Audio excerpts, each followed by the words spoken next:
আসসালামু আলাইকুম প্রিয় শিক্ষার্থী বন্ধুরা, সবাইকে ওয়েলকাম জানাচ্ছি গাণিতিক পদার্থবিজ্ঞানের তাপগতিবিদ্যার সর্বশেষ ক্লাসটিতে। এই ক্লাসটি বেশি বড় হচ্ছে না। এই ক্লাসটি আমরা ঠিকঠাকভাবে শুনতে পাচ্ছ কিনা, দেখতে পাচ্ছ কিনা কমেন্টে জানাতে পারো। আর তাপগতিবিদ্যা অধ্যায়টার উপর এক্সাম হবে আগামী সপ্তাহের শুক্রবার। ওকে, এক্সাম হবে। তো তোমাদের যে এক্সামটা হবে মারাত্মক স্ট্যান্ডার্ড একটা এক্সাম নিব, এবং এই এক্সামে যারা বিজয়ী হবে তাদের জন্য গিফট থাকছে।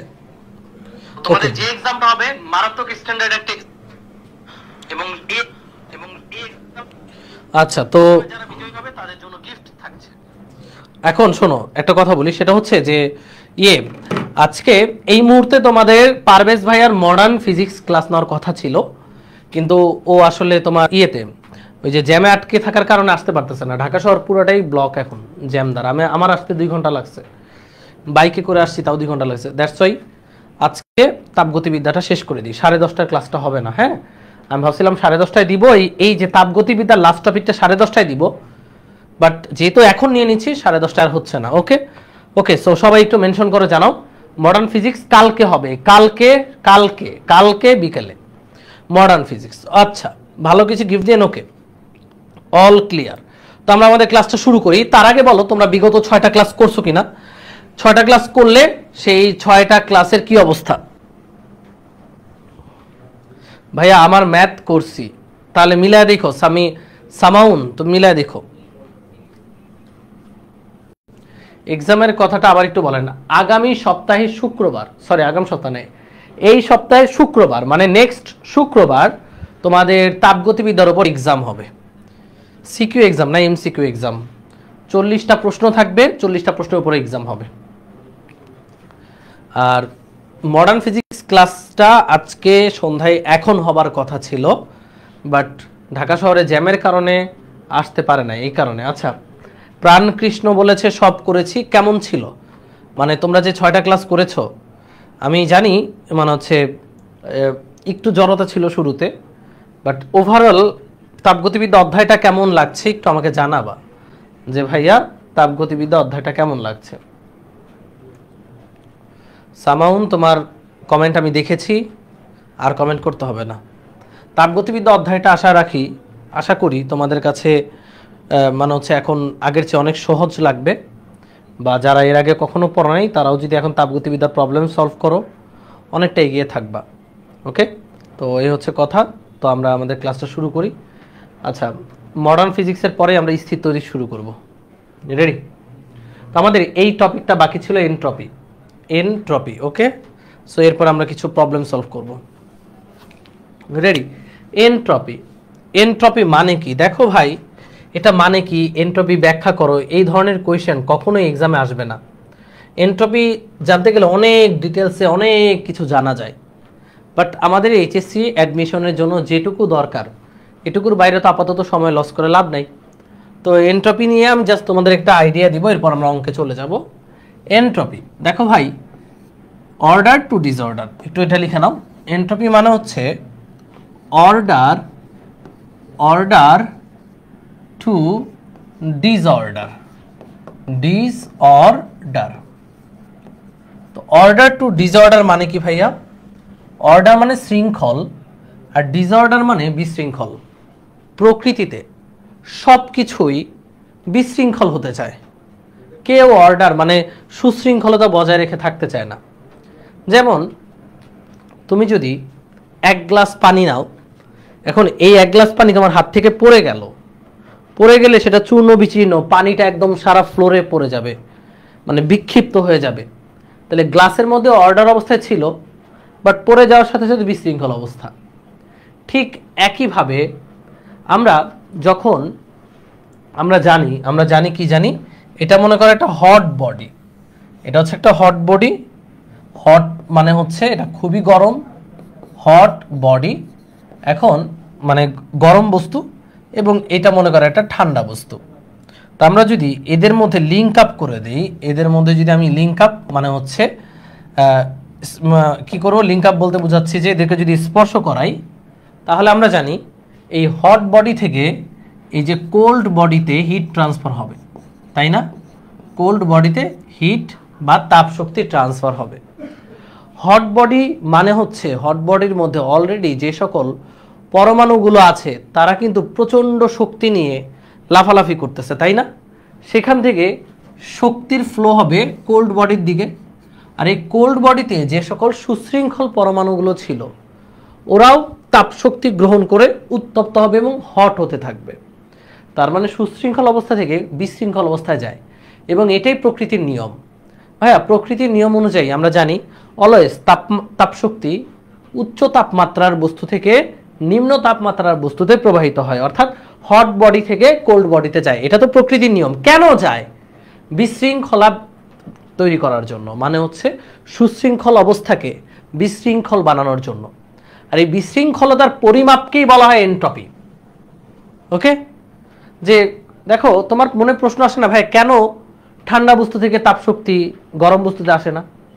এটাই কারণ যে প্রকৃতি এমন যে হট বডি থেকে হিট কোল্ড বডিতে যাবে, কারণ কোল্ড বডিতে অণু পরমাণুগুলো সুশৃঙ্খল, এই সুশৃঙ্খল অণুগুলোকে বিশৃঙ্খলতায় রূপান্তর করবে, অর্থাৎ বিশৃঙ্খলতা বাড়াতে থাকবে।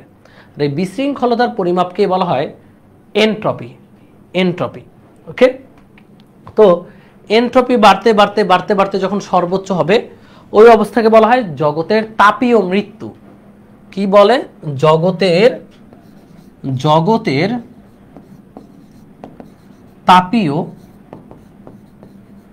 তাপীয় মৃত্যু। তোমাদের অনুধাবনমূলক প্রশ্ন আসবে যে জগতের তাপীয় মৃত্যুটা আসলে কি?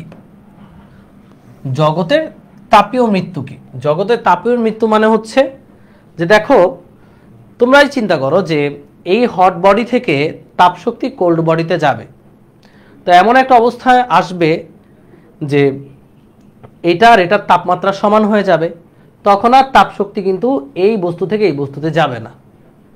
তাপমাত্রা সমান হয়ে যাওয়া মানে বুঝো, মানে এইটাও বিশৃঙ্খলতার সর্বোচ্চ পর্যায়ে চলে গেছে।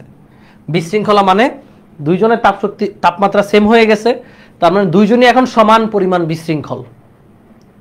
তো এই সর্বোচ্চ বিশৃঙ্খলায় তাপশক্তি কি ফ্লো হচ্ছে?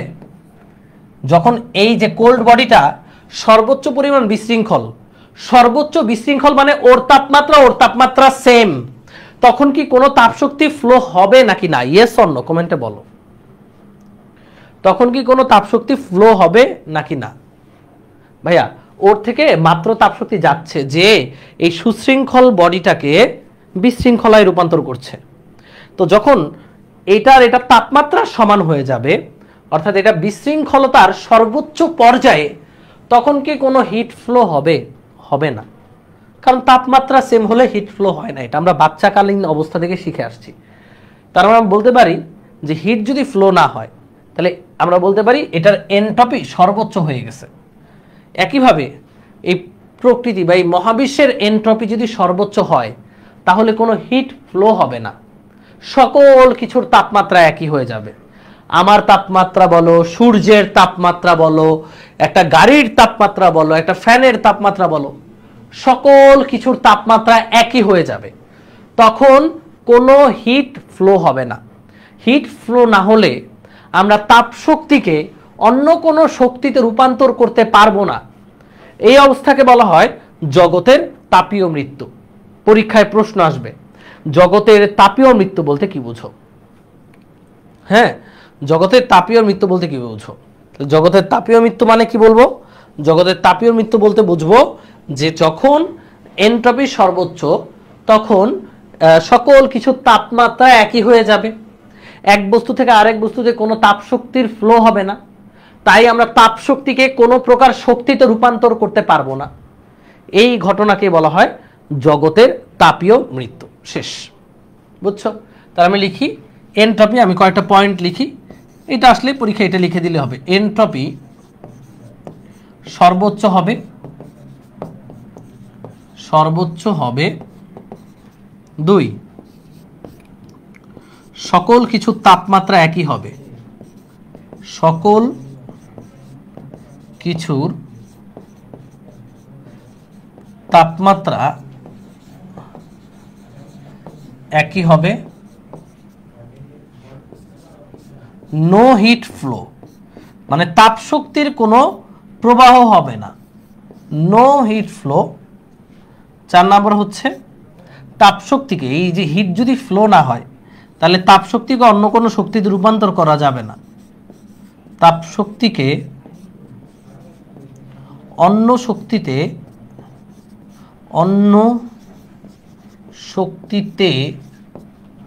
রূপান্তর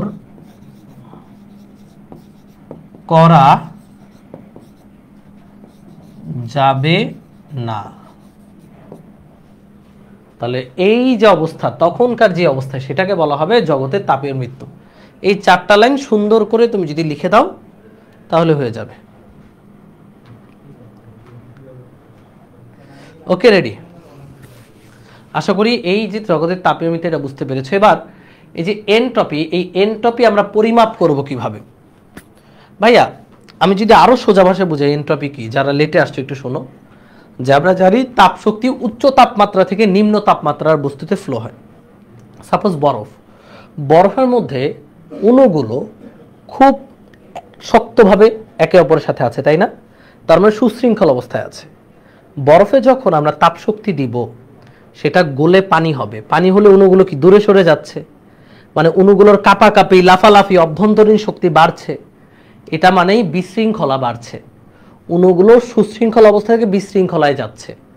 তার মানে তাপমাত্রা বাড়লে বিশৃঙ্খলা বাড়ছে, এনট্রপি বাড়ছে। এই যে বিশৃঙ্খলা, এটাকেই বলা হয় এনট্রপি। বুঝছো? বিশৃঙ্খলা বাড়তে বাড়তে যখন সর্বোচ্চ পর্যায়ে চলে যাবে, অর্থাৎ তাপমাত্রা সর্বোচ্চ হয়ে যাবে, তখন সে আর তাপশক্তি নিবে না, তাপশক্তির ফ্লো হবে না।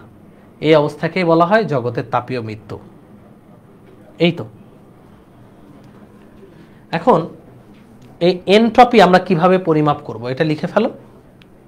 আচ্ছা, এবার আমরা এনট্রপি কিভাবে পরিমাপ করব, এনট্রপি নিয়ে এটুকু জানতে পারলেই হবে। এখন এনট্রপির পরিমাপ জানতে হবে, যেটা দিয়ে প্রবলেম আসে, ম্যাথমেটিক্যাল প্রবলেম আসে।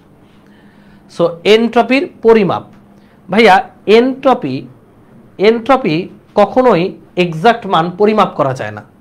পরিমাপ করা যায় এনট্রপির পরিবর্তন। একটু লিখে নাও, পরিমাপ করা যায় এনট্রপির পরিবর্তন। এনট্রপির পরিবর্তন এটা পরিমাপ করা যায়। এনট্রপি কাকে বলে? এনট্রপি মানে বিশৃঙ্খলা রুদ্ধতাপীয় প্রক্রিয়ায় যে ভৌত রাশিটা স্থির থাকে তাকে বলা হয় এনট্রপি। আমরা জানি, গত ক্লাসে পড়েছি, রুদ্ধতাপীয় প্রক্রিয়ায় এই এনট্রপিটা স্থির থাকে। তাহলে এনট্রপির পরিবর্তনকে আমরা ডিএস দ্বারা প্রকাশ করি, বা অনেকে ডেলএস দ্বারাও প্রকাশ করে, একই কথা। এখন এই এনট্রপির পরিবর্তনের একটা সূত্র আছে। সূত্রটা কোত্থেকে আসছে? সূত্রটাকে মানে হচ্ছে সংজ্ঞা থেকে আসছে, যে তাপমাত্রা, একক তাপমাত্রা বৃদ্ধিতে যে পরিমাণ তাপশক্তি দিতে হবে ওইটার অনুপাতই হচ্ছে এনট্রপির পরিবর্তন। তাহলে সূত্রটা খালি মনে রাখবে, এটা প্রমাণ নাই। যে সূত্রটা হচ্ছে Q/T। এই হচ্ছে এনট্রপির পরিবর্তন। গত ক্লাসেও সূত্রটা পড়ানো হয়েছে, Q/T। এনট্রপি হচ্ছে Q/T। এনট্রপির পরিবর্তন মাপা যায়, এনট্রপি মাপা যায় না। এনট্রপির পরিবর্তন হচ্ছে Q/T। এবার আসল কাহিনী শুরু। রেডি? তো বলো তো, যে আমি তোমাকে বললাম যে এখানে 1 কেজি বরফ আছে। কয় কেজি বরফ? 1 কেজি বরফ। এই 1 কেজি বরফ, 1 কেজি না 2 কেজি ধরো। এখানে 2 কেজি বরফ আছে, এখানে 2 কেজি বরফ আছে, 2 কেজি আইস, এবং এই আইসের তাপমাত্রা 0 ডিগ্রি সেলসিয়াস। এবার এই 2 কেজি আইসের কি হবে? এবার এই 2 কেজি আইস গলে পানিতে রূপান্তর হলো। এই মনে করো, এই যে গলে এরকম পানিতে রূপান্তর হলো। এই পানির তাপমাত্রাও 0 ডিগ্রি সেলসিয়াস। তাহলে পানির পরিমাণও 2 কেজি, এখনো বাষ্পীভবন হয় নাই। তো 0 ডিগ্রি সেলসিয়াস তাপমাত্রার 2 কেজি বরফ, প্রশ্নটা বুঝো, 2 কেজি পানিতে পরিণত হলো। তাহলে এনট্রপির পরিবর্তনটা কত? This is the question. এই যে 2 কেজি পানিতে যে পরিণত হলো, এক্ষেত্রে এনট্রপির পরিবর্তনটা কত? তো তুমি খুব সুন্দর করে লিখবা যে এখানে এনট্রপির পরিবর্তন আমরা জানি ডিএস। এনট্রপির পরিবর্তন ডিএস সমান Q/T। dQ/Tও লিখতে পারো, কোনো সমস্যা নাই। dQ/T বা Q/Tও লিখতে পারো, কোনো সমস্যা নাই। এবার এখানে ডিকিউ সমান কি লিখবা বলো তো? ডিকিউ মানে তাপ শক্তি, কতটুকু তাপ শক্তি তোমার এখানে দিতে হয়েছে। দেখো ভাই, 2 কেজি বরফ 0 ডিগ্রির 2 কেজি বরফ 0 ডিগ্রির 2 কেজি পানিতে পরিণত হলে কি পরিমাণ তাপ শক্তি শোষণ করে, এটা সেই প্রথম ক্লাসে শেখানো হয়েছিল। যে দেখো তাপমাত্রার পরিবর্তন হয় নাই, অবস্থার পরিবর্তন হয়েছে, তাহলে কি পরিমাণ তাপ শক্তি শোষণ করে? অবস্থার পরিবর্তন হয়েছে, বরফ থেকে পানি হয়েছে, কিন্তু তাপমাত্রা 0 আছে, তাহলে মানে এই অবস্থায় যে পরিমাণ তাপ শক্তি শোষণ করে ওটা হচ্ছে এমএলএফ। আর 100 ডিগ্রির পানি থেকে 100 ডিগ্রির বরফ হওয়ার জন্য যে পরিমাণ তাপ শক্তি শোষিত হয় সেটাকে বলে এমএলভি। তাহলে এই যে ডিকিউ এর জায়গায় আমরা এমএলএফ লিখতে পারবো। আর টি হচ্ছে টেম্পারেচার, কত 0 ডিগ্রি, কেউ আর 0 লিখা দিও না, কেলভিনে নিতে হবে 273 কেলভিন। এবার মান বসিয়ে দিই, এটা হচ্ছে 2, এলএফ এর মান জানতে হবে, বরফ গলনের আপেক্ষিক সুপ্ত তাপ মুখস্থ রাখবে এটা হচ্ছে 3,36,000 3,36,000 জুল পার কেজি। আর টি হচ্ছে 273 কেলভিন। ক্যালকুলেট করলে যেটা আসে সেটা হচ্ছে আমাদের এন্ট্রপির পরিবর্তন, এবং একক হচ্ছে উপরে এটা তাপ শক্তি মানে জুল, নিচে হচ্ছে কেলভিন, তাহলে একক হচ্ছে জুল পার কেলভিন। এটা হচ্ছে আমার এন্ট্রপির পরিবর্তনের একক। এই হচ্ছে আমাদের অ্যান্সার। ক্যালকুলেটর চাপলে অঙ্ক চলে আসবে, তাই না? আমরা কি এটা বুঝছি? তাহলে এই হচ্ছে এন্ট্রপির পরিবর্তনের একটা সূত্র, ডিএস সমান ডিকিউ বাই টি। ডিকিউটা হইতে পারে এমএলএফ যখন 0 ডিগ্রি বরফ থেকে 0 ডিগ্রি পানি হবে, ডিকিউটা হইতে পারে এমএলভি যখন 100 ডিগ্রির পানি থেকে 100 ডিগ্রির বাষ্প হবে। As simple as water. Okay, পানির মতো সোজা। এবার আরেকটা এন্ট্রপির পরিবর্তনের অঙ্ক করানো যাক, যাই আমি বললাম পরবর্তী স্লাইডে। আচ্ছা, আমি বললাম এটা হচ্ছে আইস। এখন এই আইসটা সেই 2 কেজি আইস, এটার তাপমাত্রা -5 ডিগ্রি সেলসিয়াস। এই আইস বা বরফের তাপমাত্রা হচ্ছে -5 ডিগ্রি সেলসিয়াস। আমরা আস্তে আস্তে অ্যাডভান্সে ঢুকবো। এবার এই -5 ডিগ্রি সেলসিয়াস তাপমাত্রার বরফটা এখানে গলে না, তাপমাত্রা আস্তে আস্তে বাড়বে। তো তাপমাত্রা বাড়তে বাড়তে বাড়তে বাড়তে এই বরফটা হচ্ছে 0 ডিগ্রি সেলসিয়াসের আইস হইছে। প্রশ্ন হচ্ছে এনট্রপির পরিবর্তন কত? যে -5 ডিগ্রি থেকে তাপমাত্রা বাড়তে বাড়তে বাড়তে বাড়তে সে 0 ডিগ্রি বরফ হলো, এক্ষেত্রে এনট্রপির পরিবর্তন কত, এটা হচ্ছে প্রশ্ন। সো আমরা দেখি এক্ষেত্রে এনট্রপির পরিবর্তন কেমনে বের করতে হয়। এই সবাই মনোযোগ দিবা। এবারে এনট্রপির পরিবর্তন হচ্ছে ডিএস। ডিএস হচ্ছে ডিকিউ বাই টি। কেউ বলতে পারবে এখন ডিকিউ সমান কি লিখবো? এখন ডিকিউ সমান লিখবো এমএলএফ বাই টি। হইছে না? হইছে? একজন হইছে এমএলভি বাই টি। আহারে শোনা গো মুরব্বী। আচ্ছা দেখি, যারা এমএলভি বলতেছো, ভাই তোমাদেরকে আমি সেই দ্বিতীয় ক্লাসে মনে হয় শিখাইছিলাম তাপশক্তি রূপান্তরে। এখানে বরফ থেকে বরফ অবস্থার চেঞ্জ হয়েছে, অবস্থা বুঝো, অবস্থা মানে চেহারার চেঞ্জ হয়েছে, আকার আকৃতি চেঞ্জ হয়েছে না, এখানে তাপমাত্রার চেঞ্জ হয়েছে। তাহলে কেন এমএলএফ হবে? তাপমাত্রার চেঞ্জ হলে ডিকিউ এর সূত্র হচ্ছে এমএস ডেল থিটা, মনে নাই? তাপশক্তির দুইটা সূত্র, তাপশক্তির সূত্র দুইটা, এত প্যারানার কিছু নয়। একটা হচ্ছে এমএলএফ অথবা এমএলভি, এটা হচ্ছে একটা সূত্র, আর এটা হচ্ছে এমএস ডেল থিটা।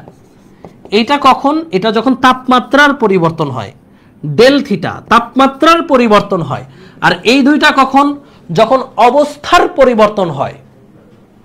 তাহলে এখানে কোনটা হবে?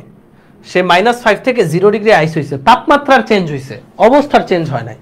তাহলে এখানে হচ্ছে এম এস ডেল থিটার জায়গায় আমরা ডিটি দিব, ডিটি।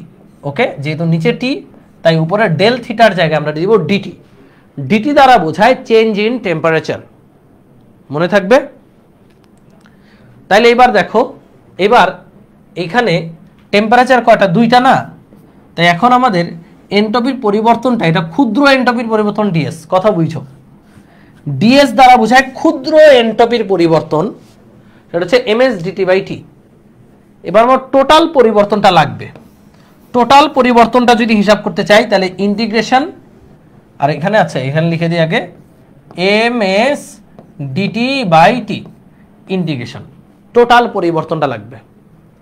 তাহলে ডিএস মানে হচ্ছে এনট্রপির ছোট্ট পরিবর্তনকে ইন্টিগ্রেশন করলে আমরা পাবো বিশাল পরিবর্তন ডেল এস। এখান থেকে এম আর এস কনস্ট্যান্ট বাইরে আসলো, এম হচ্ছে ভর, এস হচ্ছে আপেক্ষিক তাপ। এখানে হবে ডিটি বাই টি বা 1/t ডিটি। এবার লিমিটটা বুঝো, লিমিট হচ্ছে এই যে ইন্টিগ্রেশনের লিমিটটা হবে থেকে কোথায় গেছে, কথা বুঝছো, আগে কোথায় ছিল শেষে কোথায় গেছে, আরো স্পেসিফিকলি আগে কোন তাপমাত্রায় ছিল শেষে কোন তাপমাত্রায় গেছে। আগে ছিল -5 তাপমাত্রা, যেটাকে আমরা বলতেছি T1, শেষে গেছে আমার T2 তে, এই তো। তাহলে এখন দেখো ms 1/t dt মানে ln t upper limit T2 lower limit T1। তাহলে আলটিমেটলি আসবে ms ln T2 by T1, ms ln T2 by T1। This is a very important formula. Okay, যখন আমার তাপমাত্রা চেঞ্জ হয়, তখন আমাদের ফর্মুলা হচ্ছে ms ln T2 by T1। Okay, ms ln T2 by T1। কোনো প্রশ্ন আছে ভাইয়া? যখন তাপমাত্রার চেঞ্জ হবে তখন ms ln T2 by T1, আর যখন অবস্থার চেঞ্জ হবে তখন mlf by T mlv by T, তখন আর ইন্টিগ্রেশনের কোনো প্যারা নেই। এখন যদি তোমার অ্যাডমিশনে আসে ডিরেক্ট এই ফর্মুলা অ্যাপ্লাই করো ms ln T2 by T1, no problem. But যদি এইচএসসি তে আসে এখান থেকে করে আসতে হবে যে ds সমান dq বাই টি মানে ms dt বাই টি, তারপরে হচ্ছে ইন্টিগ্রেশন করে এই যে দুইটা লাইন এক্সট্রা করে এরপর করতে হবে যদি এইচএসসি তে আসে। আচ্ছা, ইন্টিগ্রেশন বুঝি না, ইন্টিগ্রেশন কেন বুঝবা না? 1/t dt ইন্টিগ্রেশন হচ্ছে ln t। এটা যদি না বুঝো তাহলে আবার ফার্স্ট ইয়ারে যাও। 1/x dx এর ইন্টিগ্রেশন যদি না পারো তাহলে ln আচ্ছা, একজন লিখছে ms ln t2 - t1 লেখা যায়। আচ্ছা, একটু বুঝাই এবার। একটা খুব সুন্দর কোয়েশ্চেন করেছো। দেখো ভাইয়া, আমি যদি এখানে dt এর জায়গায় t2 - t1 লিখতাম, এই যে এখানে তো একটা সিঙ্গেল টি, এখানে কোন তাপমাত্রাটা লিখতা? এখানে কি -5 লিখতা না 0 লিখতা? বুঝছো তো? দেখো, এই ডিটি দ্বারা বোঝায় সামান্য তাপমাত্রার পরিবর্তনে সামান্য এন্ট্রপির পরিবর্তন। বাট আমি তো ভাই -5 থেকে 0 পর্যন্ত এন্ট্রপির পরিবর্তন মাপছি। এই জন্য আমি টোটাল ইন্টিগ্রেশন করে পেলাম ∇s, আর এই পাশে ইন্টিগ্রেশন করে পেলাম ln t। ln t এর জায়গায় upper limit by lower limit, ln T2 by T1 হচ্ছে আলটিমেট আমাদের অ্যান্সার। আচ্ছা, মারুফ খান বলেছে আমাদের কলেজে ইন্টিগ্রেশন সেকেন্ড ইয়ারে পড়ায়, তারপরও 1/x dx ইন্টিগ্রেশন হচ্ছে ln x, এটা সোজা। যারা ইন্টিগ্রেশন, এখানে ইন্টিগ্রেশন কি খুব আহামরি ইন্টিগ্রেশন করছি? আচ্ছা, যারা বুঝো নাই দেখো 1/x dx এখানে যদি হয় T1, এখানে যদি হয় T2, কথা বুঝো, এটার ইন্টিগ্রেশন হবে, সূত্র মুখস্থ রাখবা, ln x। এরপর এটাকে থার্ড ব্র্যাকেট দেওয়ার পর আপার লিমিট T2 লোয়ার লিমিট এটা T1, এভাবে বসায়। এরপরে এই x এর জায়গায় একবার T2 বসবে, তাহলে x এর জায়গায় T2 বসলে ln T2, তারপরে মাইনাস দিয়ে x এর জায়গায় ln, এই যে x এর জায়গায় T1 বসবে, আর ln T2 - ln T1 মানে হচ্ছে ln T2 বাই T1। এখন যারা ইন্টিগ্রেশন পারো না তারা এটুকু দেখে রাখো জাস্ট।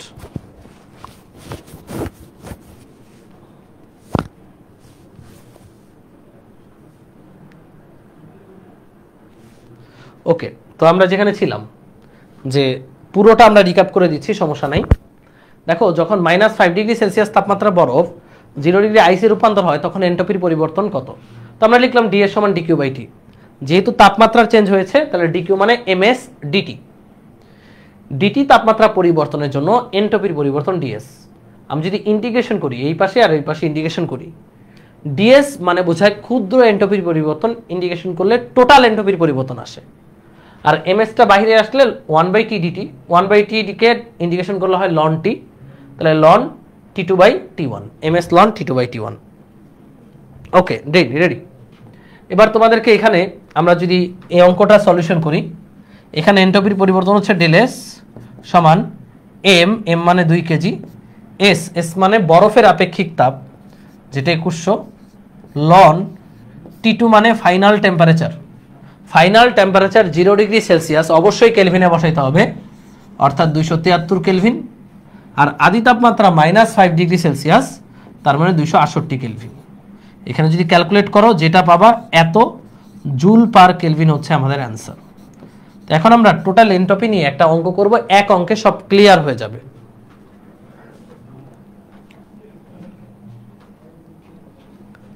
আমরা এখন একটা অঙ্ক করব, খালি মনে রাখবা যে যখন আমাদেরকে বলবে তাপমাত্রার পরিবর্তন হচ্ছে তখন এমএস লন T2/T1, আর যখন অবস্থার পরিবর্তন তখন mLF/T বা mLV/T।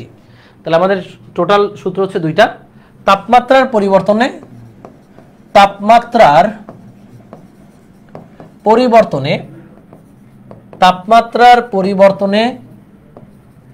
এনট্রপির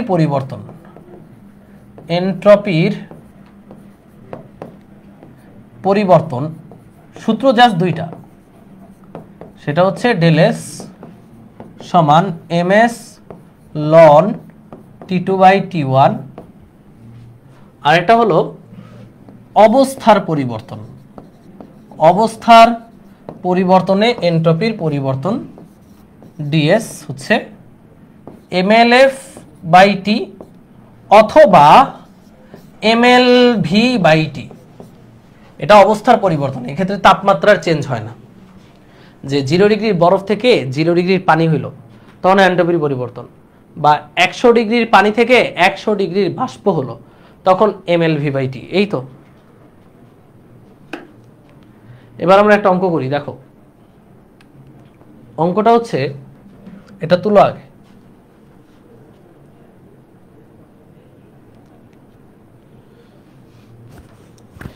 আচ্ছা, সাব্বির বলেছে একটা কোয়েশ্চেন ছিল, হ্যাঁ করো, সমস্যা নেই। রেডি বলো। আচ্ছা, তো এবার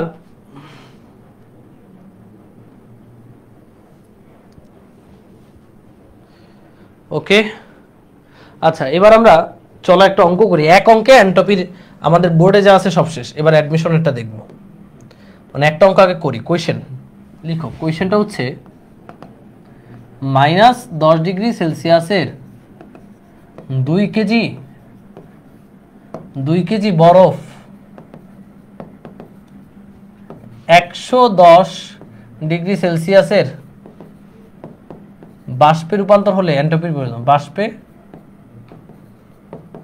রূপান্তরে এনট্রপির পরিবর্তন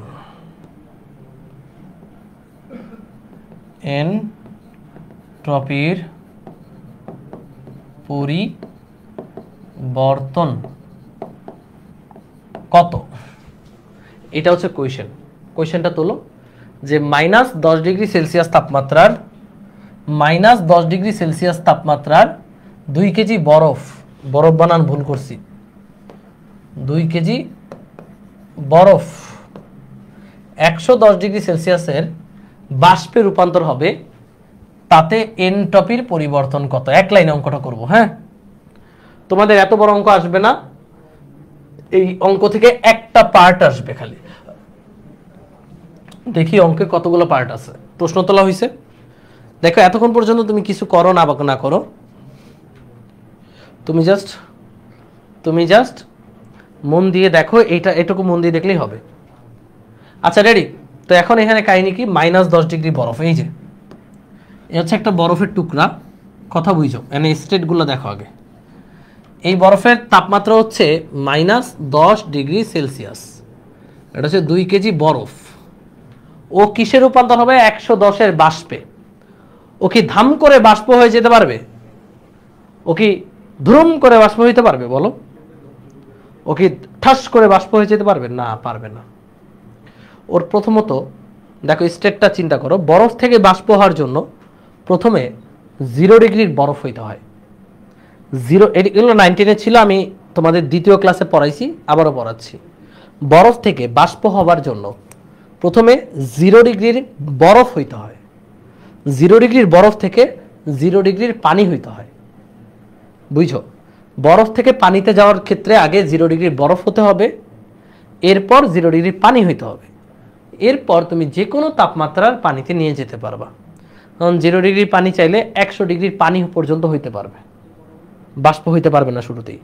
তাহলে আবারও বলছি, যে কোনো বরফ গলার জন্য আগে 0 ডিগ্রিতে আসতে হবে, এরপর 0 ডিগ্রি পানি হবে। 0 ডিগ্রির পানি থেকে 100 ডিগ্রির পানি পর্যন্ত সে হতে পারবে। 100 ডিগ্রি পানি হওয়ার পর সে সাথে সাথে বাষ্প হবে না, সে আগে 100 ডিগ্রির বাষ্প হবে। 100 ডিগ্রির পানি থেকে 100 ডিগ্রির বাষ্প, এরপর যে কোনো তাপমাত্রার বাষ্প। তাহলে ট্রানজিশনের যে দুইটা জায়গায়, এই দুইটা জায়গায় এসে থামবে। এক হচ্ছে বরফ থেকে পানি, এটা পানি হতে বাষ্প, এখানে এসে থামবে কিন্তু। হ্যাঁ, তো এবার ট্রানজিশনটা দেখি। -10 ডিগ্রি বরফ, সে আগে 0 ডিগ্রির বরফ হবে। এই যে -10 ডিগ্রির বরফটা আগে সে কি হবে ভাইয়া?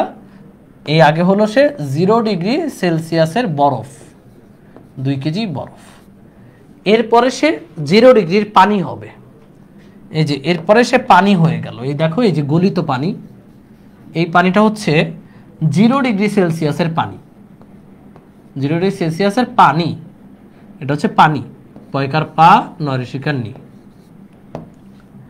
এরপর যে কোনো তাপমাত্রার পানি হতে পারবে। এরপরে মনে করো সে একদম ফুটন্ত পানি, গরম পানি, ফুটন্ত গরম পানি, এটা হচ্ছে 100 ডিগ্রি সেলসিয়াস তাপমাত্রার পানি।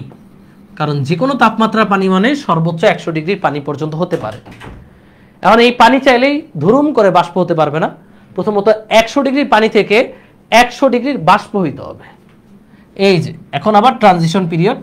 তাহলে এই যে পানিটুকু এখন 2 কেজি পানিটুকু কি হয়ে গেল?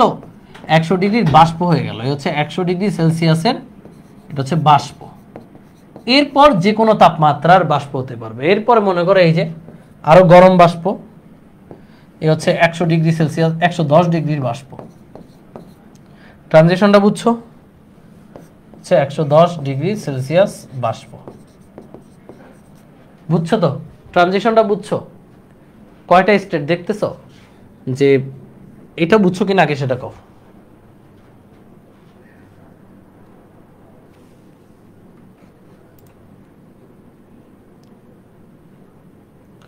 বলো, এটা বুঝছো? এটুকু বুঝছো? আচ্ছা, এবার দেখো এখানে টোটাল 1টা 2টা 3টা 4টা 5টা ধাপ আছে। এই 5টা ধাপে এন্ট্রপির পরিবর্তন হিসাব করতে হবে। সবাই একটু দেখো তো। ফার্স্ট অফ অল, -10 ডিগ্রি থেকে 0 ডিগ্রির বরফ হয়েছে, এইখানে একটা এন্ট্রপির পরিবর্তন আছে। 0 ডিগ্রি বরফ থেকে 0 ডিগ্রির পানি হয়েছে, এখানে একটা এন্ট্রপির পরিবর্তন। 0 ডিগ্রির পানি থেকে 100 ডিগ্রির পানি হয়েছে, এখানে একটা এন্ট্রপির পরিবর্তন। 100 ডিগ্রির পানি থেকে 100 ডিগ্রির বাষ্প হয়েছে, এখানে একটা এন্ট্রপির পরিবর্তন। 100 বাষ্প থেকে 110 ডিগ্রির বাষ্প হয়েছে, এখানে একটা এন্ট্রপির পরিবর্তন। তাহলে টোটাল এন্ট্রপির পরিবর্তন হচ্ছে 1টা 2টা 3টা 4টা, এই 5টার যোগফল। দেখেন এই 5টা আমরা বের করি, চলো। তাহলে প্রথমত এখানে এই যে দেখো টোটাল এন্ট্রপির পরিবর্তনের নাম দিলাম আমি ডিএস। এটা হচ্ছে DS1 plus DS2 plus DS3 plus DS4 plus DS5, এই 5টা জায়গায় এন্ট্রপির পরিবর্তনের যোগফল।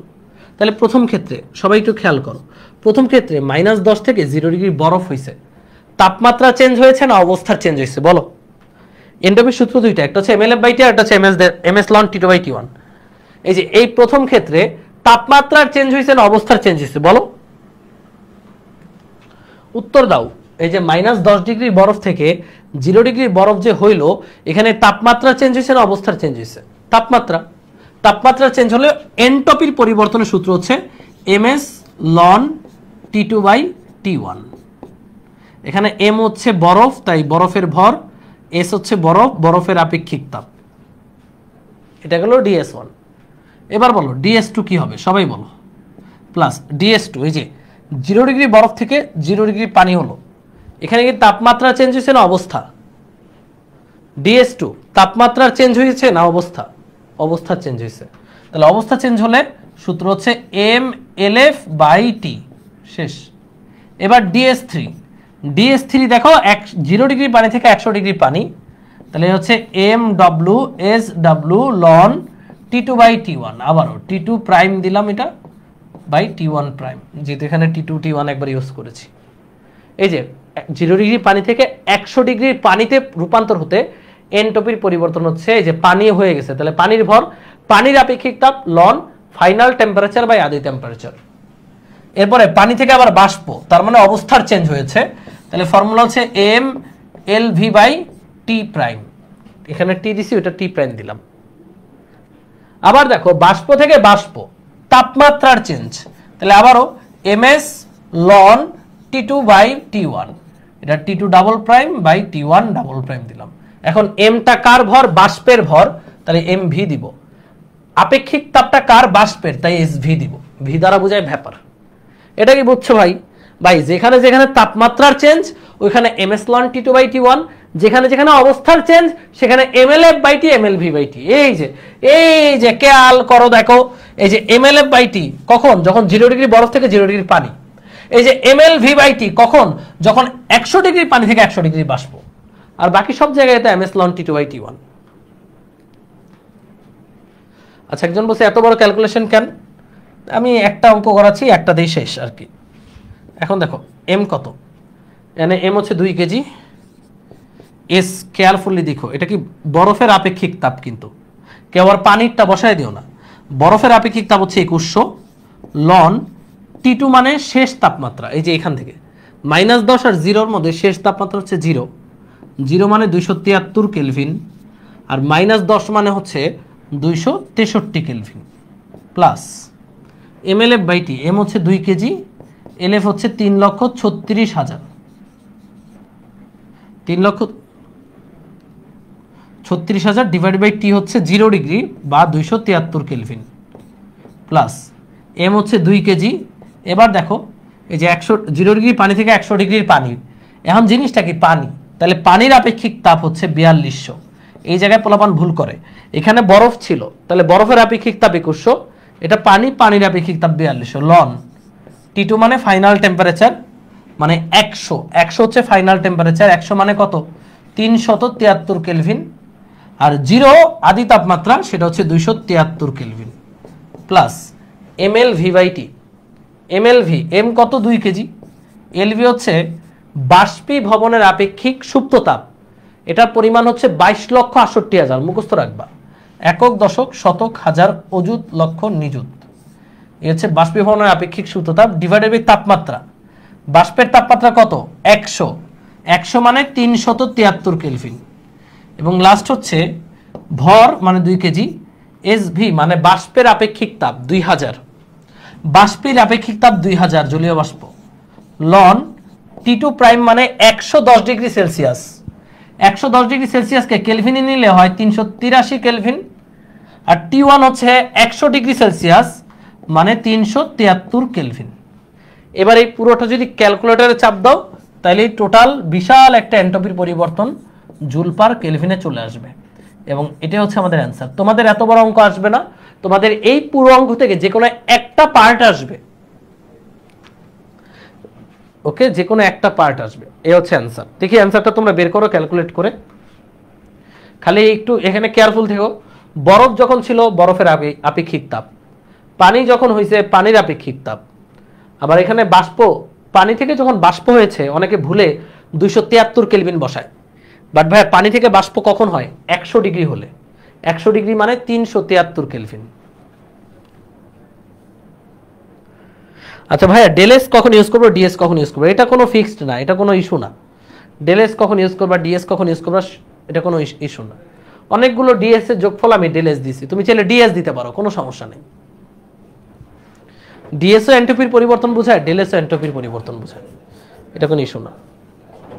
এমএস এ ln T two by T one এর এস কিভাবে বুঝলাম না ভাইয়া, এগুলা মুখস্থ রাখতে হবে। বরফের আপেক্ষিক তাপ 2100, এগুলো 9 10-এ ছিল, এই শর্ট সিলেবাসের কারণে এগুলো জানো না তোমরা, আমি বলে দিচ্ছি। বরফের আপেক্ষিক তাপ 2100, পানির আপেক্ষিক তাপ 4200, আর জলীয় বাষ্পের আপেক্ষিক তাপ 2000। তামা মানে বুঝো তার, তারের আপেক্ষিক তাপ 400। এই চারটা মুখস্থ রাখতেই হয়, আজীবন কাজে লাগে।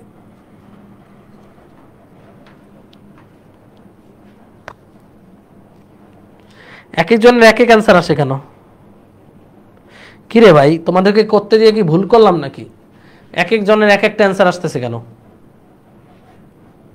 আচ্ছা দেখো, এই একটা অঙ্কই করালাম, এই এক না মানে হচ্ছে এন্ট্রপি থেকে একটা অঙ্ক পারলে বাকিগুলো তুমি অটো পারবা। যেমন তোমাদেরকে একটা দিচ্ছি, আচ্ছা তোমরা এত ভুল করো কেন বুঝলাম না, এক একজনের এক এক অ্যান্সার আসে কেন? এটা করতে এত টাইম লাগে? 2 × 2100 মানে 4200 লন 273/263, এটা করতে এত সময় লাগে। যোগ 2 × 336 273 যোগ 2 × 4200 মানে 8400 লন 373 273 যোগ এম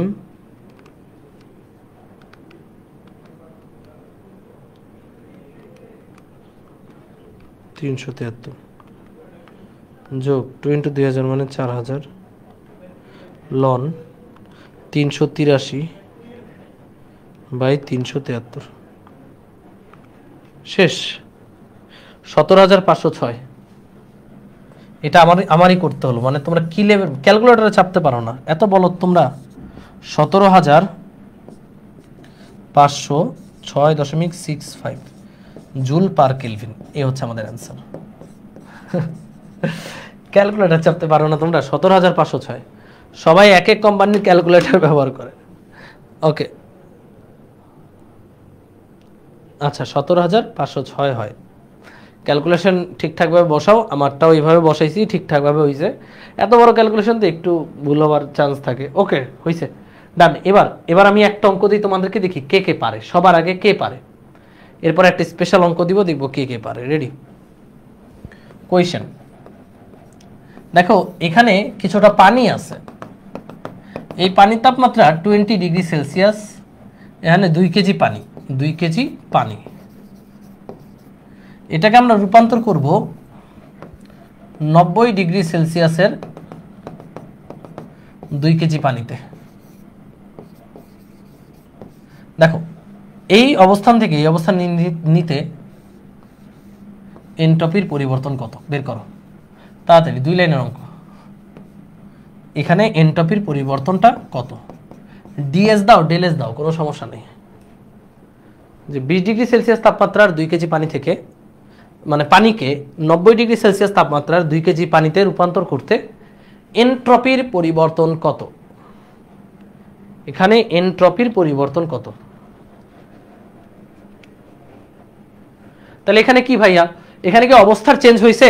পানি থেকে সে কি বাষ্প হয়ে গেছে? না, পানি পানি আছে। তাহলে অবস্থার চেঞ্জ না হলে এনট্রপির পরিবর্তন লিখি ms ln T2/T1। তাহলে m হচ্ছে কত? 2 কেজি, s হচ্ছে 4200, লন T2 হচ্ছে 90°C। 90° মানে কত ভাই? 90 যোগ 273, 363, 363, আর এটা হচ্ছে 20°C মানে 293। শেষ, এ হচ্ছে আমাদের অ্যান্সার। 4200 × 2 × loan 363 loan 8400 loan 363 293। তাহলে হচ্ছে 1799.53 জুল পার কেলভিন। এই হচ্ছে অ্যান্সার। শেষ, সোজা। এরকম একটা অঙ্ক আসবে তোমাদের, ঘ নাম্বার। পারা যাবে না? এই তো পারবা, সবাই পারবা। গুড। এখন চলো দেখি এটা কে কে পারে। এটা যে পারবে তাকে আমি পুরস্কার পাঠাবো। হ্যাঁ, এটা আমরা করাইছিলাম। আচ্ছা, এই যে মিশ্রণের এনট্রপির পরিবর্তন, খুবই দারুণ অঙ্ক, সেটাও দারুণ অঙ্ক। এটা করাইছি। একটি ত্রুটিপূর্ণ থার্মোমিটার। আচ্ছা দেখি এইটা কে কে করতে পারবো। রেডি? দেখি স্পেশাল অঙ্ক।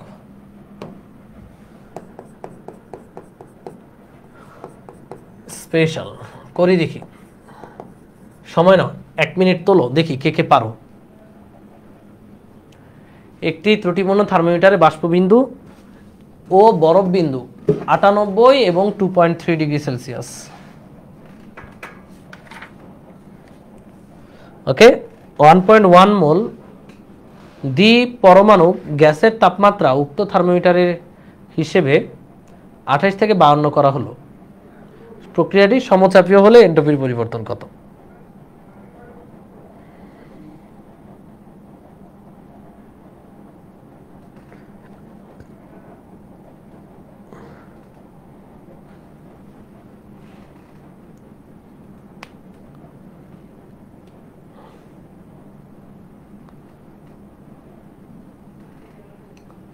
বলো রে, কি পারবা?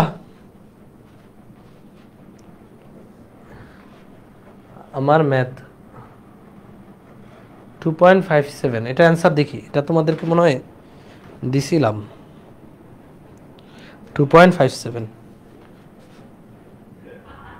খাতা পাচ্ছি না। আল মাহমুদ বিদ্যুৎ, বিদ্যুৎ কলেজ কোনটা বলো?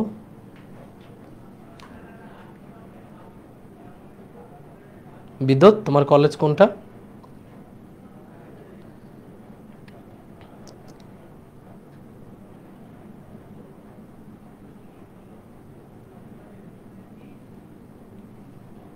আচ্ছা, এটার অ্যান্সার হচ্ছে 2.57।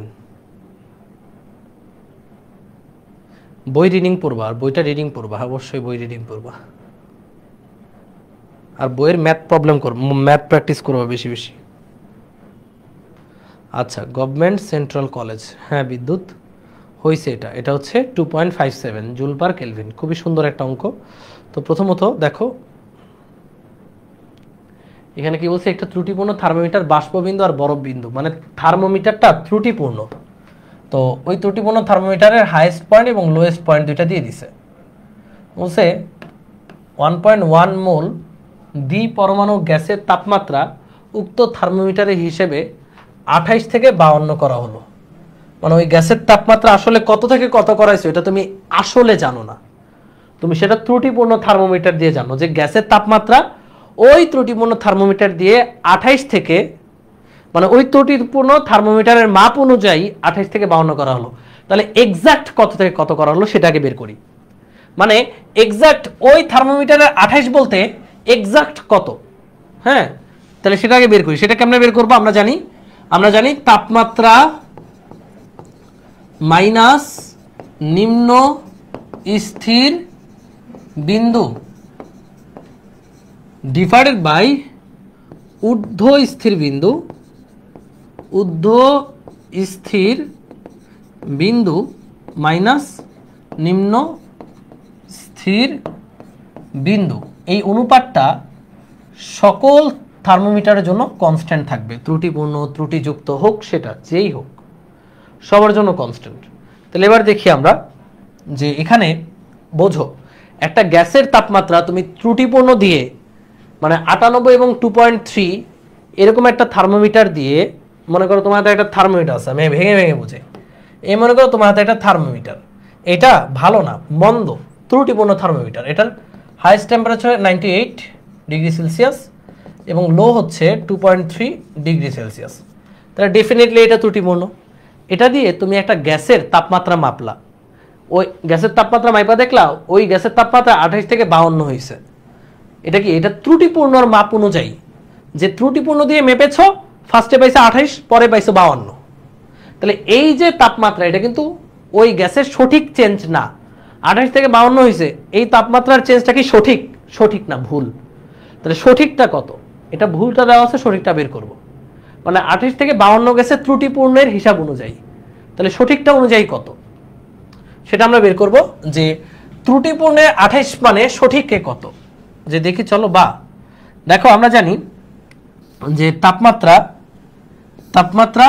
তাপমাত্রা ধরো হচ্ছে T1 মাইনাস নিম্ন স্থিরবিন্দু 273 কেলভিন, ঊর্ধ্ব স্থিরবিন্দু 373 মাইনাস নিম্ন স্থিরবিন্দু 273, যা হবে অপর থার্মোমিটারের জন্য তাই হবে। অপর থার্মোমিটারে তাপমাত্রা হচ্ছে 28, তাপমাত্রা 28 মাইনাস নিম্ন স্থিরবিন্দু হচ্ছে 2.3, ঊর্ধ্ব স্থিরবিন্দু মানে 98 মাইনাস 2.3। এই যে তুমি এখন পেয়ে যাবে কেলভিনে ওই 28 মানে কত, ত্রুটিপূর্ণের 28 মানে কেলভিন স্কেলে অ্যাকচুয়াল কত।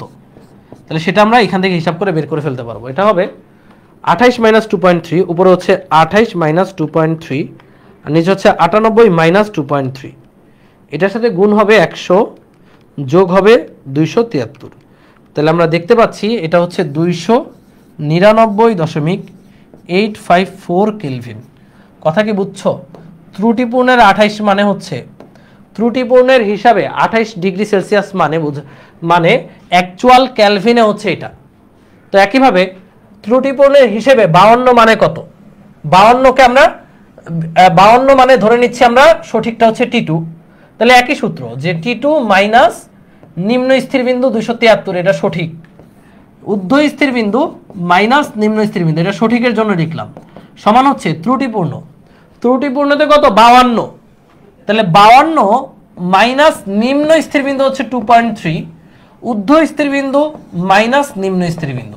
এখান থেকে আমরা T2 মানটা বের করতে পারবো যে 52 ডিগ্রি সেলসিয়াস ত্রুটিপূর্ণ হলে সঠিকটাই কত। সঠিকটা হচ্ছে 52 মাইনাস 2.3, নিচে হচ্ছে 98 মাইনাস 2.3, এর সাথে গুণ হবে 100 যোগ হবে 273, তাহলে আমরা পাচ্ছি 324.933 কেলভিন। তো এটুকু পর্যন্ত তোমরা বুঝছো কিনা? এটুকু তো প্রথম অধ্যায়ে ছিল, মানে অধ্যায়ের প্রথম অংশে ছিল। যে আবারও বুঝাই যারা বুঝো নাই, এটা মানে আমি একটা গ্যাসের টেম্পারেচার পরিমাপ করছি। কি দিয়ে পরিমাপ করছি জানো? একটা ভুল স্কেল দিয়ে। সেই ভুল স্কেলটা দেখাইলো যে গ্যাসের তাপমাত্রা 28 থেকে 52 হয়েছে, তাহলে এটা তো ভুল। তাহলে আমার জানতে হবে অ্যাকচুয়াল গ্যাসের তাপমাত্রা কত থেকে কত হয়েছে, সেটা কেলভিনে বের করলে ভালো। তাহলে সেটা দেখলাম 28 মানে ত্রুটিপূর্ণের 28 মানে অ্যাকচুয়াল কেলভিনে 299.85 ছিল। এরপর গ্যাসের তাপমাত্রা বেড়ে 52 মানে 324.933 কেলভিন হইল। এটা গেল একটা অঙ্ক। এরপর কি বলছে দেখো, T1 আর T2 পাইলা, মানে আদি তাপমাত্রাটা পেলে আর শেষ তাপমাত্রাটা পেলে গ্যাসের। এটা কোন গ্যাস আমি জানি না, আমি জানি খালি দ্বিপরমাণু গ্যাস। এখন দেখো এখানে কি বলছে, প্রক্রিয়াটি সমচাপীয় হলে এনট্রপির পরিবর্তন। এখন তাপমাত্রার চেঞ্জ হয়েছে, এখন আমি যদি বলি যে ভাই তাপমাত্রার চেঞ্জ হয়েছে, তাহলে এনট্রপির পরিবর্তন হচ্ছে ms ln T2/T1। তো তুমি আমাকে বলো তো, এই সূত্র থেকে আমি কি ভর জানি, আমি কি আপেক্ষিক তাপ জানি? এটা একটা গ্যাস, দ্বিপরমাণু গ্যাস। দ্বিপরমাণু গ্যাসের আমি ভরও জানি না, আপেক্ষিক তাপও জানি না, কারণ গ্যাসটা কি সেটাই তো জানি না। তাহলে এখন কি আমরা এই সূত্র দিয়ে করতে পারবো? পারবো না। তাহলে কোন সূত্র আসবে? কোন সূত্র আসবে? কোন সূত্র আসবে? যে সূত্রটা আসবে সেটা হচ্ছে এটা, যে আমরা জানি ∇s is equal to dq/t। আমরা এই সূত্রটা জানি এখান থেকে। এখন এই যে dq, এটা কোন প্রক্রিয়ায় দিছো? সমচাপ প্রক্রিয়ায়। এই dqটা দিছো তুমি সমচাপ প্রক্রিয়ায়, তাহলে এই যে dqটা দিছো তুমি সমচাপ প্রক্রিয়ায়। আমরা সবাই জানি সমচাপ প্রক্রিয়ায় dq মানে হচ্ছে n cp dt, জানি নাকি জানি না? জানি, ডিভাইডেড বাই t। এবার এটা হচ্ছে ds, এটা হচ্ছে ds, এটা ∇s না, এটাকে ds বলবো। ds, ওই যে dt আসলেই ds লিখে দিবা। হ্যাঁ, dt মানেই ds। এখন এই ds কে যদি আমি ইন্টিগ্রেট করি, ইন্টিগ্রেট করলাম একই ফলাফল পাবো। ইন্টিগ্রেট করলে পাবো ∇s। ∇s হচ্ছে n আর cp, এরা হচ্ছে বাইরে চলে আসবে। dt/t মানে 1/t, 1/t কে করলে হয় ln t, ln t কে হলে হবে ln T2/T1। যেই লাও সেই কদু, খালি এখানে ncp আসছে। এবার n কত? মোল সংখ্যা। কত মোল? 1.1। cp কত? দ্বিপরমাণু। দ্বিপরমাণু হলে cp কত হবে? দ্বিপরমাণু হলে cp হচ্ছে গামা ইন্টু cv। তাহলে gamma into cv ln T2/T1। ওই যে তোমরা জানো cp আর cv এর অনুপাতকে বলা হয় গামা। তাহলে cp মানে গামা ইন্টু cv। আমরা জানি দ্বিপরমাণু গ্যাসের জন্য, দ্বিপরমাণু যেহেতু বলেই দিছে, দ্বিপরমাণু গ্যাসের জন্য গামার মান 1.4, জানি না? তাহলে এখন গামার মান 1.4 বসাবো। 1.1 গামার মান বসাবা, সিভি মানে হচ্ছে r/γ-1 ln T2/T1। এখানে মানগুলো বসালে তোমার এই অঙ্কের ফলাফল আসবে, এটার ফলাফল আসবে, এটার অ্যান্সার আসবে 2.57 জুল পার কেলভিন। কোনো সমস্যা আছে অঙ্কটায়? বলো, এটা হবে অ্যান্সার। সিপি তো নাই, সিপি মানে গামা সিভি, আর গামার মান তুমি জানো যেহেতু দ্বিপারমাণবিক গ্যাস, গামার মান 1.4। তারপর হচ্ছে সিভি, এর জায়গায় r/γ-1 ln T2/T1। শেষ।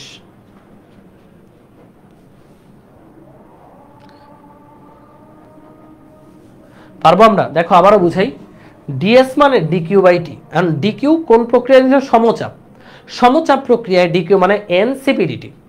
ডিটি মানে এটা ডিএস লিখে দিবা, ইন্টিগ্রেশন ইন্টিগ্রেশন করলে পাবো ডেল এস, এনআরসিপি বাইরে 1/t ডিটি মানে ln T two by T one, অঙ্ক শেষ। টি টুর মান কোনটা? এই যে টি টু হচ্ছে ওইটা আর টি ওয়ান হচ্ছে এটা, দ্যাটস ইট। এখন তোমাদেরকে আমি একটা এইচডাব্লিউ দিতে চাই, দেখি এই এইচডাব্লিউটা তোমরা কে কে পারো।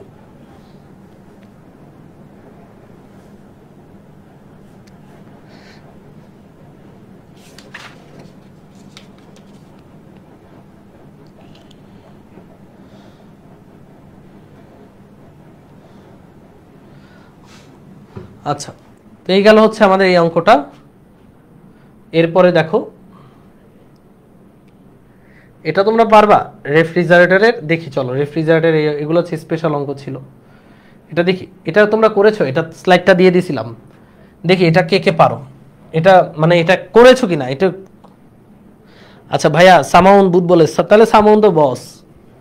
দেখো এর স্পেশাল অঙ্ক এখানে নাই, এটা আচ্ছা এটা করছো সামাউন বুধবার, এটা সামাউন তুমি কি এটা করেছো? রেডি।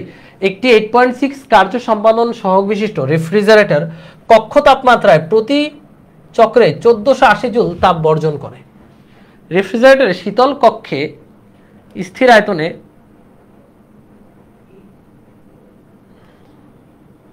1.8 মল নিষ্ক্রিয় 2 চক্রে তাপমাত্রা কত হ্রাস পাবে? ওকে,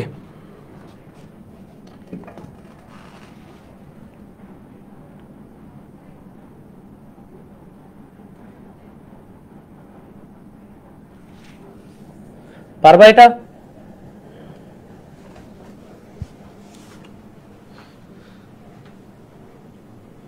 আচ্ছা না এটা করি নাই, দেখি এটা কে কে বলো।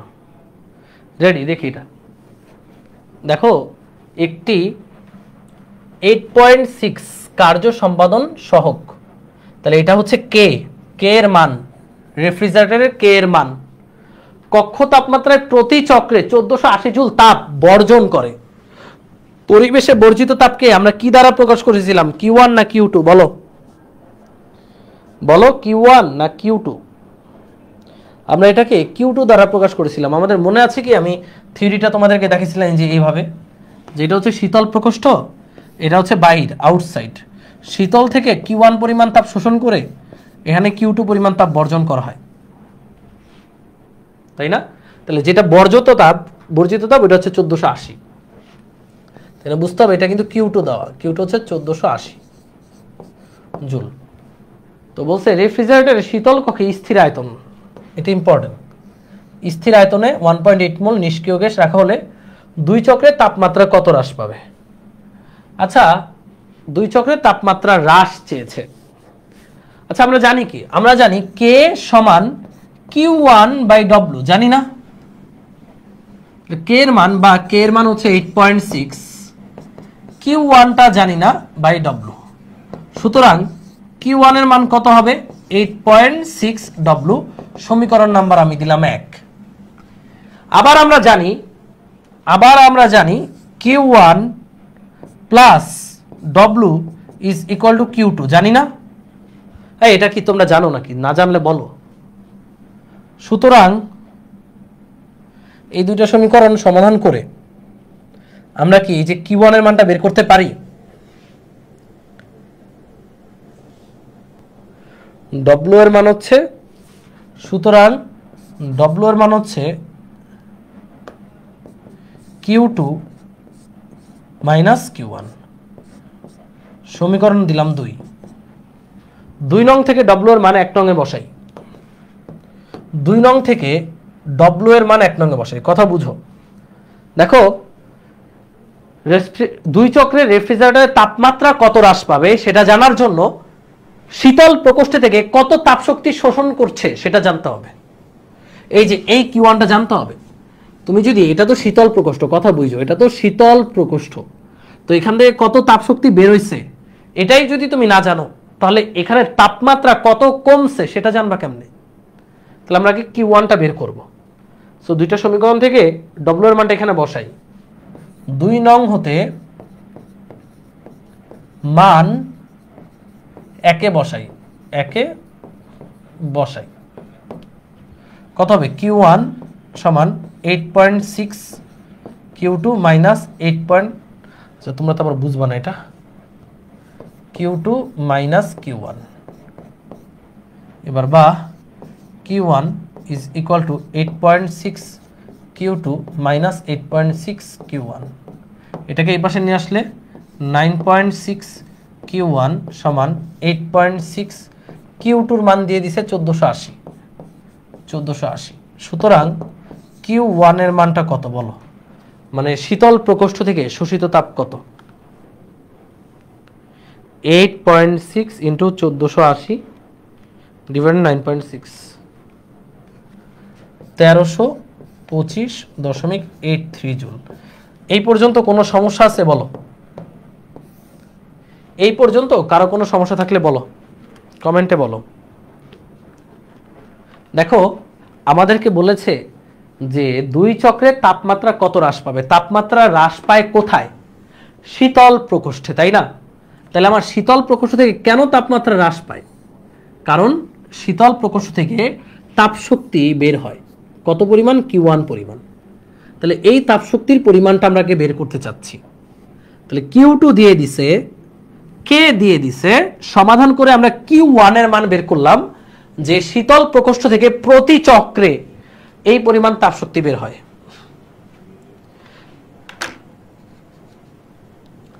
মারুফ বলেছে বুঝি নাই। তুমি কি গত ক্লাসের রেফ্রিজারেটর দেখছো? রেফ্রিজারেটর এটা দেখছো? এটা ভাই সমাধান করছি, না বুঝার কি আছে। কে সমান Q1 বাই W, তাহলে Q1 এর মান আমরা পাইলাম 8.6 W, আবার Q1 প্লাস W মানে Q2, তাহলে W এর মান হচ্ছে Q2 মাইনাস Q1, W এর মানটা এখানে বসাইছি, বসাইয়া Q1টা বের করলাম। Q1 মানে হচ্ছে শীতল প্রকোষ্ঠ থেকে এক চক্রে যে পরিমাণ তাপ শক্তি ইয়ে করে। 9.6 Q1 কিভাবে হলো? ছাগল, এখানে মাইনাস 8.6 Q1, এটারও যদি এই পাশে নিয়ে যোগ করো Q1 এর সাথে, তাহলে 9.6 Q1 হবে না? এটাও করতে হবে, মানে মাইনাস 8.6টাকে যদি এই পাশে নিয়ে আসো, তাহলে Q1 এর সাথে যোগ করলে 9.6 Q1, Q2 এর মানটা বসাইছি 1480, Q1টা চলে আসছে। আচ্ছা, এটা কি বুঝছো? কৃষ্ণারানী খান, আচ্ছা ছাগল হইতে পারে। এবার ক্লিয়ার? একটু ছাগল হওয়াটা ভালো, ছাগল থেকেই তো আস্তে আস্তে ব্রিলিয়ান্ট হবা, সাথে সাথে ব্রিলিয়ান্ট হবা বলো। ওকে, এই গেল Q1। এবার বুঝে এই Q1টা কি? এই Q1 হচ্ছে, কথা বুঝছো, এই Q1 হচ্ছে এক চক্রে শীতল প্রকোষ্ঠ থেকে যে পরিমাণ তাপ বের হয়। রাকিবুল ইসলাম বলছে কঠিন লাগলো, তাহলে কালকে আমি রেফ্রিজারেটর কি পড়াইলাম, বুধবার দিন রেফ্রিজারেটর, ওটা দেখে আসো, তাহলে আর কঠিন লাগবে না। এবার এটা হচ্ছে এক চক্রে যে পরিমাণ তাপ শক্তি বের হলো, হ্যাঁ এটা হচ্ছে এক চক্রে যে পরিমাণ তাপ শক্তি বের হলো। চক্র কয়টা? দুই চক্র, তাহলে দুই চক্রে কত তাপ শক্তি বের হয় ভাইয়া? দুই চক্রে তাপ শক্তি বের হয় মোট, দুই চক্রে তাপ শক্তি শোষিত হয়, এটা ডাবল 2 ইন্টু 1325.83, তাহলে এই পরিমাণ তাপশক্তি শোষিত হয়। এখন তাপশক্তির পরিমাণের ফর্মুলা কি? কোন প্রক্রিয়া? স্থির আয়তন প্রক্রিয়ায়। স্থির আয়তন প্রক্রিয়ায় তাপশক্তি সেটা হচ্ছে dQ v মানে হচ্ছে n cv/dt, স্থির আয়তনে পড়াইছিলাম আমরা। তাহলে এখান থেকে এই পরিমাণ তাপশক্তি বের হচ্ছে 2 ইন্টু 1325.83 সমান n cv/dt। এই ডিটির মানটা এখন হিসাব করো। ডিটি মানে তাপমাত্রার পরিবর্তন, কত হয়?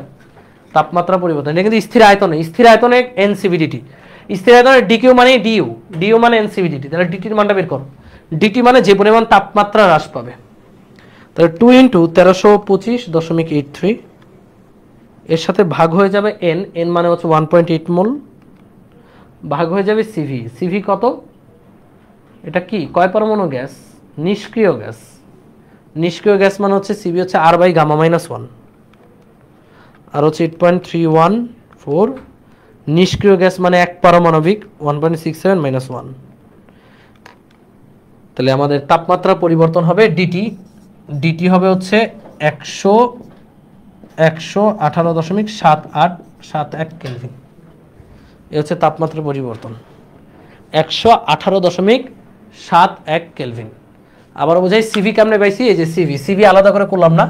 সিভি মানে R/Γ-1, গামার মান আমরা সবাই জানি, নিষ্ক্রিয় গ্যাস মানে 1.67।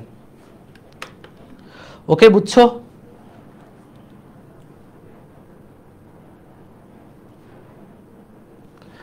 দেখো, ফার্স্ট অফ অল প্রতি চক্রে কি পরিমাণ তাপ শীতল প্রকোষ্ঠ থেকে গ্যাস শোষণ করে সেটা বের করলাম। এই তাপটা কিন্তু গ্যাস শোষণ করে, তাহলে গ্যাসের তাপমাত্রা বাড়ে, শীতল প্রকোষ্ঠের তাপমাত্রাটা কমে।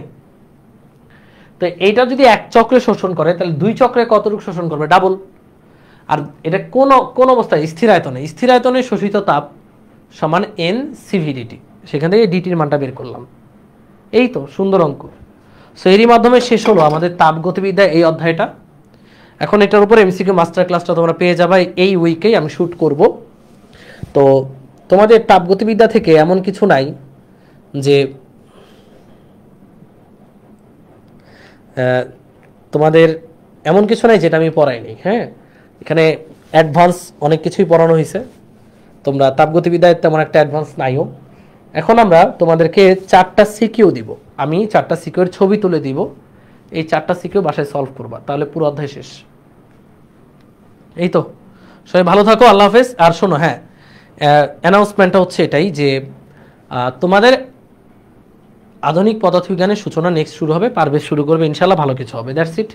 চলতরিৎ এর পরের অধ্যায়টা শুরু করব, মানে আধুনিকের পরেই চলতরিৎ। আধুনিকটা যেহেতু ছোটটা আগে শেষ হোক। আল্লাহ হাফেজ, টাটা।